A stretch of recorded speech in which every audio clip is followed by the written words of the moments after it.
Welcome to the Foresight Health Roundup podcast, Foresight Health's podcast series for healthcare revolutionaries. Outcomes matter, customers count, and value rules. Hello again, everyone. This is Dave Burda, news editor at Foresight Health. It is Thursday, March 12th.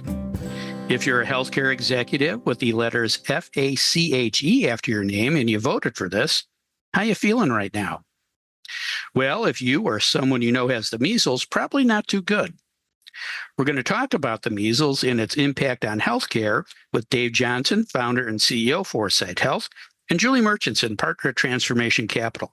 Hi, Dave. Hi, Julie. How you two doing this morning? Dave? Well, we've had biblical weather in Chicago this week. It was pushing 80 degrees early in the week. And then 2 days later, hail, drenching rains, biblical rains. I literally think I saw the giraffes and elephants and monkeys walking 2 by 2 down the street. And what's next? Pestilence, famine? I don't know. But anyway, welcome to Chicago in March. Yeah, I saw some snow flurries yesterday, too. So, pretty yeah, that's right. Pretty crazy. Hail and snow. Exactly. Yeah, it's great. Julie, how are you? Hopefully warmer than we are. Well, I am in our nation's capital, and it is warm here, but I am noticing that the National Guard has not been doing their job because there is just trash all over the place. Ouch. Hey, we're going to talk about something else, the measles. And let's talk about your childhood vaccine history. Dave, did you get all your shots when you were little? And did you ever have the measles? Well, I'm old, so I came of age before a lot of these great vaccines that are out there now. But the only one I really remember getting is the smallpox shot, which left this big round mark in my left arm. So you could always tell which kids had it and which kids hadn't. So as a result, I got German measles, regular measles, chickenpox, along with just about everybody else in my immediate circle. Never got mumps or whooping cough, so maybe I'm still at risk for those. Yeah, I've got one of those scars on my left shoulder, too. Thanks, Dave. Julie, how about you? Did you complete your vaccine schedule when you were young, and how did you fare? Oh, we were a good little compliant family. I was on schedule for every single vaccine possible. And I have to say, the lore in my family is that my grandfather had polio, obviously well before I was born. So, vaccines in our family are like a miracle, right? To think that no one would get polio again. So it's this is all very difficult for me to swallow. Yeah. I got all the shots that were available at the time, including the measles vaccine, and never got the measles. But I did get chickenpox when I was 7 or 8. I got scars to prove it. The chickenpox vaccine wasn't available until 1995, but all my kids got it so they wouldn't look like me. And that's a good thing. I think we all could agree. Yes. All right. Now let's talk about something that's not so good, and that's the current measles outbreak in the U.S. Let me throw out some numbers and get your reaction. These numbers are as of March 6th, according to the CDC. There were 1,281 confirmed cases of measles so far this year. There were a total of 2,283 cases all of last year. So we're halfway there with more than 9 months to go. 31 states reported measles cases so far this year. There have been 12 new outbreaks, which the CDC defines as 3 or more related cases in one location. 54% of the cases are of people between the ages of 5 and 19, and 93% of the people who got measles this year were unvaccinated. And that's the good news. Check out these cost figures from a study by the Yale School of Public Health, published late last month in a journal called Med Prescription 14. They said the average cost of a single measles case in 2025 was $104,629, with the total national cost of $224.2 million. That price tag includes the cost of outbreak responses, direct medical costs, and productivity losses. They said if the measles vaccine rate for kids 6 years or younger goes down by 1% a year, measles cases will surge, with the national costs going up to $1.5 billion a year by 2030, or a total of nearly $7.8 billion over that 5-year period. Those are some pretty scary figures. Dave, when you add up all these numbers, what does it tell you about the state of our national public health policy right now? And if you ran a state public health department, what policy levers would you pull to keep your citizens safe? Well, Forrest Gump got it right. Stupid is as stupid does. That litany of numbers you just went through is among the most depressing I've heard in recent times, particularly when you consider that in the year 2000, the WHO declared that the United States had eradicated measles as a disease. The year 2000, by the way, was the last time we had a budget surplus, federal budget surplus. Is there any way we can go back in time? Because it sure feels like idiocracy since then. Regarding those cost numbers, the great founding father, Ben Franklin, said an ounce of prevention is worth a pound of cure. And there are 16 ounces in each pound. So that's a 16x return, pretty good. Well, a typical MMR vaccine, which includes measles, costs about $100. And if those cost figures are right, each measles case costs 100,000. So that is 1,000 to 1 return. Right. Yeah. Why aren't we providing this enormous benefit to society more broadly? And we really can't trust the federal government right now because of everything that's happened at the CDC and with RFK, anti-vax champion head of HHS. And it seems like he cares about that more than just about anything else. So what would I do if I were running a state health agency? Good question. I think the first thing is I would use my megaphone, my public megaphone, my bully pulpit to articulate and amplify the current state, the problems, the solutions, and just be out there nonstop talking about it. New York City has a relatively new health commissioner, Alistair McLean, and I was reading an interview by him in MedPage this week. And he got asked the question, Dave, I bet you asked it a million times, what keeps you up at night? Let me just read what he said in the interview. I have to tell you, one thing that's really worrying me is the way the federal government and the federal administration is dealing with public health education and vaccine guidance. I think, to say it bluntly, what the federal government is doing with vaccine guidance is creating a public health disaster. We are seeing it very clearly in the actions that they've taken, taking us out of the World Health Organization, effectively gutting the CDC, muddling the language with regard to recommendations around trusted and proven vaccines. And the reality is we are already seeing here in the city declining rates of vaccinations and other very, very key metrics. And he goes on to discuss those.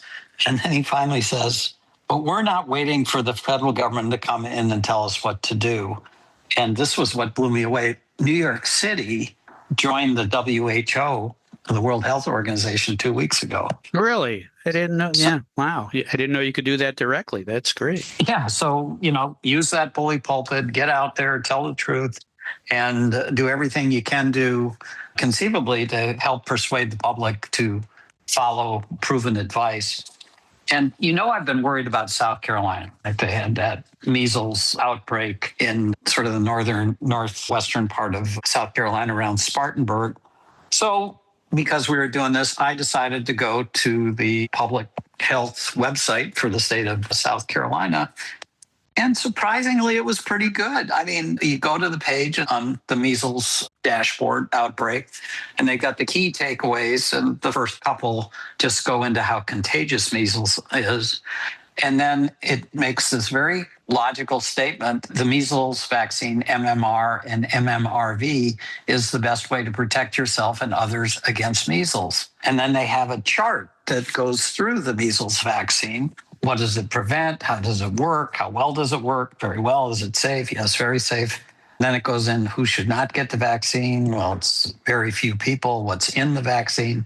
Here's my favorite part of that description. What's not in the vaccine?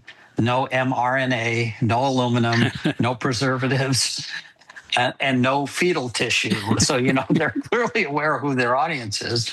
And I suppose the good news there is when you go to the dashboard, it does look like that epidemic has burned itself out. It got up to almost 1,000 cases, but there haven't been any new cases in the last couple of weeks. and they produce results every Tuesday and Friday. So I think the answer to your question is if you can't trust the federal government, go local. Yeah, accurate information is out there. We just have to make it easier for people to find, I guess. That's great, Dave. Thank you. Julie, any questions for Dave? Yeah, Dave. Yeah, you're going to love what I have to say, that's for sure. I bet I will. I usually do. So this, MedRx modeling that they did had to stitch together county level data, outbreak incidents, economic inputs, like a ton of data from multiple fragmented sources. If you were to think about how you'd prioritize data infrastructure in our public health system today, where would it fall in the priority set, given what you just shared about the top priorities? And is there other data you'd pull in to help target solutions better? Yeah. Well, honestly, getting a unified data set would be priority one. We have an ability now using the machines to collect the data, let the intelligence platforms go wild to some extent to get all the sources we can to figure out what we need and to put it in a coherent place where any and all can access it. So I would hope that some of these public health departments are trying to figure out how to take advantage of this incredible data technology we have. There's almost a singularity to these data systems, these self-learning, these self-actualizing platforms. That's like DNA. DNA configures itself to whatever the environmental need. If you've got the unified data layer, then the intelligence platform with the ability to do algorithms, gain insights. On top of that, combined with applications to engage end users, the only thing holding us back is our imagination as to what we can apply that to. We can configure data to discover, solve, and inform people on public health issues, along with any number of other things. That's a much better way to use AI than blowing up schools. Yeah. Bring us back up, Dave, as always. There we go. I'm trying. All right, Julie, what's your take on these figures from the CDC and the Yale study? Is there anything the market can do to tamp down these outbreaks and prevent them from breaking the bank? So, theoretically, I think there's a strong case that markets can absolutely help tamp down breakouts and keep the price tag from all this from exploding if they're pointed at the right levers. So I'll share a few things I think we could do, but I frankly think we just have much bigger issues at hand. The way we would normally consider addressing this kind of situation is through some sort of top-down framework of incentivizing, actors in the healthcare system broadly to do things to make vaccinations happen, right? So we could align health plan incentives with higher MMR coverage. Today, most of the cost is borne by the public health system. So plans probably aren't really investing like they could be in prevention in this area. So you could imagine baking childhood MMR coverage into star ratings and quality bonuses and employer RFPs and things like that, or creating benefit design where this could be more effective perhaps, but for you to have zero copays or even better, actually cash or some sort of premium incentives for families that complete the 2-dose MMR series and maybe focus that on high-risk counties. So, those kinds of things we could and frankly should do. I also think we could and should consider how to use employers and schools as, distribution and demand engines. If you looked at some of the data around the rate among kindergartners it's dropped enough that we have now hundreds of thousands of kindergartners at greater risk in the last few years, right? So you could see employer-sponsored MMR drives, having employers really make it easy and convenient for their employees, or education sector-focused contracting, where you could just kind of buy an immunization compliance service of sorts. So you could do all these things, and I'm sure many, many more things that I didn't really think about, but I don't know if it would help because I was part of this group last week that was discussing consumer trust in healthcare. And I'll tell you what, we of the healthcare fabric have no idea how to fix this. We were talking about things like pulling in celebrity influencers and creating social media influencers or engaging them and teaching scientists and doctors how to be better communicators. I mean, okay, these aren't all bad ideas, but I mean, the subpar ideas I felt like were aplenty. And, we had this speaker come in and talk about how your best communicators are really your employees, like the people in your own organization who can send the messages for you. And, we've burned these people out. We get in union driven fights constantly with them. We're always fighting over compensation, workplace violence, all the things that make our employees not be good communicators on healthcare's behalf. And then we spent the last 50 years providing, mostly friction filled healthcare experiences. And the people are over it, right? Like, we know this.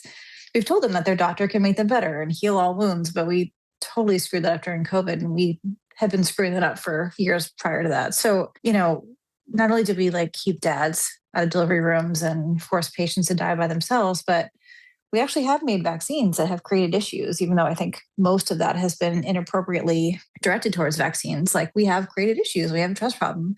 So, Dave, the road you started to walk down around fixing misinformation or, developing marketing and counter narratives using public health people, I do think we could, pay local pediatricians and faith leaders and folks like that, or use social media platforms to send, pay social media platforms to publish high quality vaccine content, right? But I just don't know that we can materially dig ourselves out of the trust hole that we've been digging for decades. It's scary. A good friend of ours is a retired school nurse, and she saw a change in parents seeking exemptions for their kids from vaccines and putting up a stink. And so if you can't trust your school nurse, who are you going to trust? Right. Great points. Thanks, Julie. Dave, any questions for Julie? Julie, it looks like our next Surgeon General is a social influencer of some renown is going to be Casey Means. She's from California, West Coaster like you. Will Casey Means be more helpful or harmful in addressing the nation's roiling debate over vaccines generally? That is such a good question, Dave, because I don't know if she's going to be helpful or more harmful, but I think she's going to be rational and logical. So maybe that's the best we can hope for right now. I don't know. She is I think of her as focusing on holistic health, metabolic health, the things that are really about the MAHA agenda or related to the MAHA agenda. And I think on the vaccine front, I get the sense that she probably doesn't think about drugs and vaccines as solving all of our health ills. But my guess is that she's a well-educated person who probably thinks in a very nuanced way about how to use tools like vaccines. So I think she'll bring sanity to this. I don't think it's going to be her sword to die on to fight RFK on it, though. This anti-vax stuff really perplexes me. Why do we always want to go back to the 1950s? Why don't we just stop making bike helmets and outlaw seatbelts in cars? All right, now let's talk about other big healthcare news that happened this week.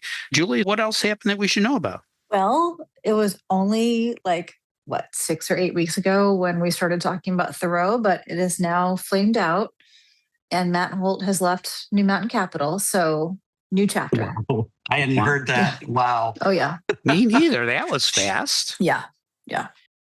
Okay.